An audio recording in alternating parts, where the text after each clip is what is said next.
पश्चिम बंगाल चुनाव की बात कर लेते हैं। पश्चिम बंगाल चुनाव के लिए बीजेपी 21 मार्च को अपना मैनिफेस्टो जारी करने जा रही है। केंद्रीय गृह मंत्री अमित शाह पार्टी का मैनिफेस्टो जारी करेंगे। वहीं टीएमसी अपने वादों का पिटारा खोल चुकी है। टीएमसी ने अपने घोषणा पत्र में वादों की झड़ी लगा दी है। इसलिए अब ये देखना दिलचस्प होगा कि बीजेपी अपने मैनिफेस्टो में टीएमसी से क्या कुछ अलग करती है। दो तस्वीरें, 21 मार्च को मैनिफेस्टो आएगा बीजेपी का। गृह मंत्री अमित शाह कोलकाता में इस मैनिफेस्टो को घोषणा पत्र को जारी करेंगे और टीएमसी के घोषणा पत्र में मुफ्त के कई वायदे किए गए हैं। इसलिए बीजेपी के घोषणा पत्र में क्या क्या होता है ये देखना बहुत ही दिलचस्प होगा। और अब आपको टीएमसी के मैनिफेस्टो में क्या कुछ खास है इसकी भी आपको जानकारी दे देते हैं। दुआरे योजना के तहत लोगों के घर घर तक राशन पहुंचाया जाएगा। विधवा पेंशन के तौर पर 1000 रुपये दिया जाएगा। तो घर द्वारे राशन के अलावा विधवा पेंशन के तौर पर 1000 रुपये दी जाएगी। निम्न आय वर्ग के लोगों को सालाना 6000 रुपये दिए जाएंगे। इसके अलावा टीएमसी ने वायदा किया है अपने घोषणा पत्र में गरीब एससी और एसटी को सालाना 12000 रुपये दिए जाएंगे।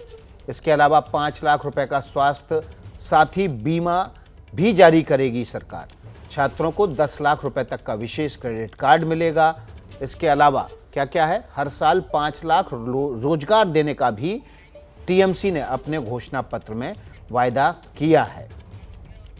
मनोज्ञा लोईवाल हमारे साथ कोलकाता से, जबकि ज्ञानेंद्र तिवारी हमारे साथ सीधे नंदीग्राम से जुड़ गए हैं। मनोज्ञा लोईवाल का रुख कर लेते हैं। मनोज्ञा, जो बीजेपी का घोषणा पत्र है उसमें कुछ खबर लगी, क्या क्या मुख्य बातें हो सकती हैं? बिल्कुल विकास, पहली और एक्सक्लूसिव खबर एबीपी न्यूज पर। चुनाव मतलब एबीपी न्यूज और बंगाल में नंबर 1। मैं आपको बता दूं 3 बड़ी बातें जो इस बार होंगी घोषणा पत्र में। पहला होगा कि जैसे ही ये घोषणा पत्र यानी कि बीजेपी सरकार में आ जाती है उसके आने के बाद आयुष्मान भारत को बंगाल में लागू कर दिया जाएगा। ये कैबिनेट के पहले फैसले में रखा गया है बीजेपी की सरकार आने पर। दूसरी बड़ी बात, किसानों को जो 18,000 रुपए दिए गए हैं, ये कहा गया है अभी तक नहीं दिए गए हैं, वो दिए जाएंगे जैसे ही सत्ता में आएगी। और 4 लाख मछुआरों को बीजेपी नहीं भूली है, कह रही है कि जैसे ही सत्ता में आएंगे उन्हें 6000 रुपए प्रति वर्ष दिए जाएंगे। किसानों को बकाया, मछुआरों को 6000 रुपए प्रति वर्ष। और उसके साथ साथ महिलाओं के लिए भी आरक्षण होगा, यानी कि बंगाल में 33% सरकारी नौकरियों में महिलाओं के लिए आरक्षण। और इसके साथ साथ 7th पे कमीशन बंगाल में लागू कर दिया जाएगा। और बंगाल में सरकारी नौकरी की क्या अहमियत है ये लगभग सभी जानते हैं वाम मोर्चा के जमाने से। तो ये महिलाओं को जो आरक्षण की बात कही मनोज्ञा, ये किस स्तर पर किया जाएगा? पूरी सरकारी नौकरी यानी कि सरकारी नौकरी के महकमे में अलग अलग जगहों पे अलग अलग विभागों में 33% आरक्षण दिया जाने का वादा कर रही है बीजेपी। ये कह रही है कि क्योंकि बंगाल में देखिए बंग देशेतु सुंदरी, ये एक कहावत है संस्कृत में, और बंगाल में महिलाओं को बड़ा महत्व दिया जाता है।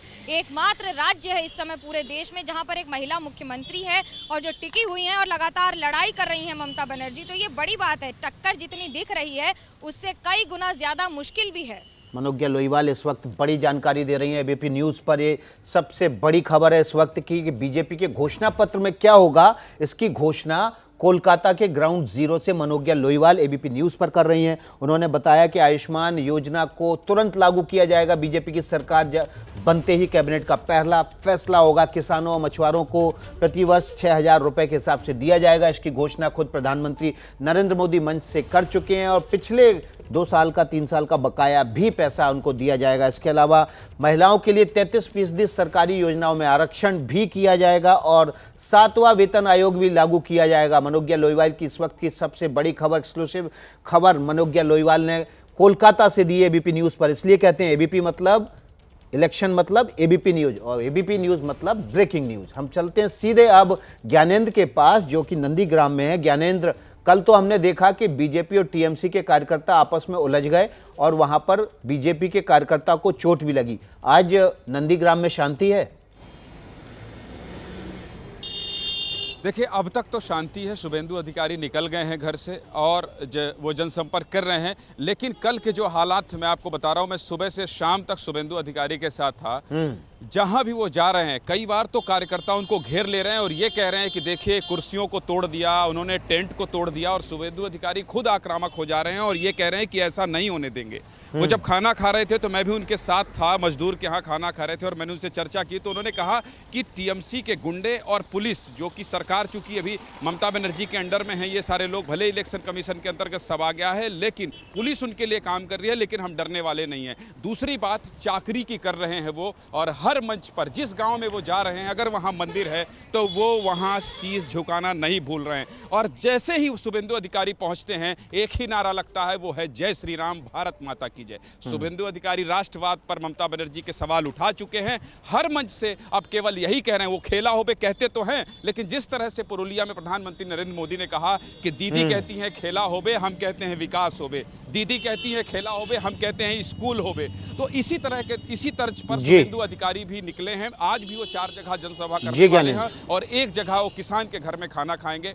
तो नंदीग्राम में जो तेजी दिख रही है या जो जिस तरह से प्रचार चल रहा है विकास, निश्चित तौर पर मुकाबला रोचक होता दिखाई दे रहा है। आजाद सिंह भी हमारे साथ पूर्वी मेदिनीपुर से जुड़े हुए हैं।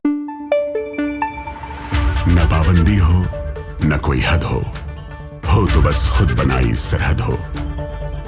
ये मुहिम है परतों में छिपे हर सच की तलाश की, सियासत पर रखी पैनी नजर और आंख की, खबरों की दुनिया में एक जिम्मेदार आवाज की, जुर्म और जुल्म के खिलाफ हर बेबस के लिए इंसाफ की। जब कोई हद नहीं इंसानियत के लिए जज्बात की, जब कोई हद नहीं खुशियों और ख्वाब की, तब कोई हद क्यों हो नए नजरिए और बदलाव की। तोड़ के हदों के ताले नए सपनों को पाले, बांधे सबको एक धागे, आपको रखे आगे एबीपी न्यूज़।